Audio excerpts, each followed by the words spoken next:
দেখো ভাই, শাকিব খান একজন মেগাস্টার, এটার কোনো সন্দেহ নেই। সে প্রিয়তমা থেকে শুরু করে তাণ্ডব পর্যন্ত যেরকম বক্স অফিসে তাণ্ডব শুরু করছে ভাই, এটা শেষ হওয়ার নয়। কলকাতার সিনেমার থেকেও অনেক অনেক এগিয়ে গেছে বাংলাদেশের সিনেমা, শুধুমাত্র আমাদের মেগাস্টার শাকিব খানের জন্য।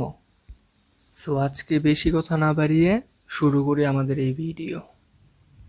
প্রথমে কথা বলবো তাণ্ডব ছবি নিয়ে। তাণ্ডবের মাধ্যমে প্রথম বাংলাদেশে কোনো ইউনিভার্স ক্রিয়েট হয়েছে, রায়হান রাফির ইউনিভার্স। সো সেই ইউনিভার্সে দেখা গেছে সিয়াম আহমেদ এবং আফরান নিশো এবং শাকিব খান ভাই অস্থির লেভেলের, তার কোনো তুলনাই হয় না।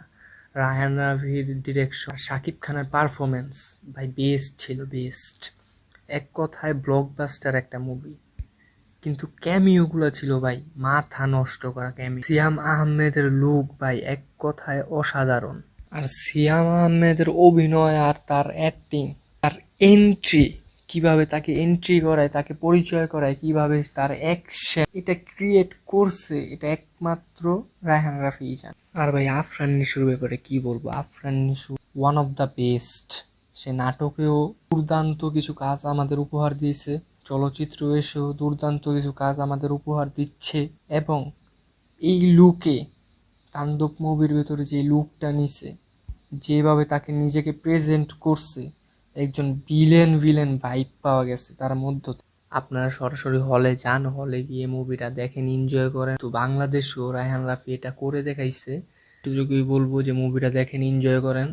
মুভিটা আসলেই অনেক সুন্দর হয়েছে। মানে আফরান নিশো বলতে গেলে ভিলেন চরিত্রে আমার মতে one of the best. Villain চরিত্রেই তাকে অসম্ভব লেভেলে মানায়। বাংলাদেশের ইন্ডাস্ট্রি যদি কেউ আগাতে পারে তাহলে সেটা রায়হান রাফি। আশা করি আপনাদের ভিডিওটা ভালো লাগছে। ভিডিওটা যদি ভালো লাগে একটা লাইক, কমেন্ট, শেয়ার করে দেবেন। ধন্যবাদ।